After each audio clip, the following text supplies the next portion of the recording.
Independent Women's Forum, Claudia Rosset, now on what we could be looking at. It's a big deal, isn't it, Claudia? Yeah, it is, although just one move in a far, far bigger global great game. So what is going on here? What are we charging these individuals and firms with?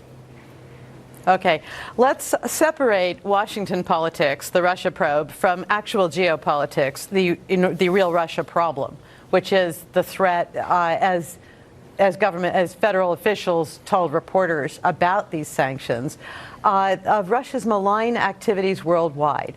And these target a whole array of these things: their interference in American politics, their military interventions in Syria, where they're behind Assad's use of chemical weapons.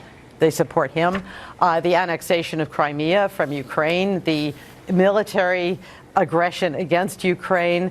There's just a whole array of these things, including, Neil, the actual Treasury press release, which includes a description of one of these oligarchs smuggling hundreds of millions of euros into France in cash in suitcases.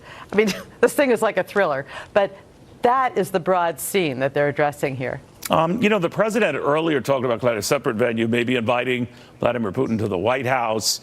Given these latest developments, how likely is that chat? You know, Neil, I still wouldn't rule it out, just because they can talk to each other. This is a game that's going on many levels. At the same time, I wouldn't recommend it unless President Trump has some very particular mission in mind for such a chat. Do you know whether this widens then? I'm sorry, Claudia. Do you know whether this is going to widen behind the 24 individuals or firms that have already been cited?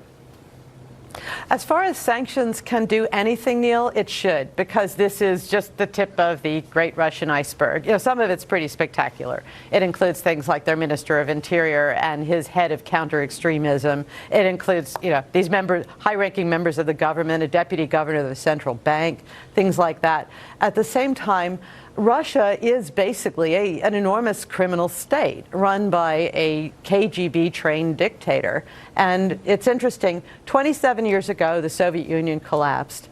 These days, Russia is involved in basically every trouble spot on the planet. We have to deal with them on the Iran nuclear deal, on North Korea, on Syria, and that is the scope of this. And what's it all funded by? Russia's enormous natural resources. The Russian economy has not really come back as some sort of manufacturing powerhouse. It's the same thing that sustained the Soviet Union through more than 70 years of communism. And this is trying to stifle some of the wealth that flows from that. And the thing there is, that's an enormous project. So, Neil, sanctions are not going to solve this for us.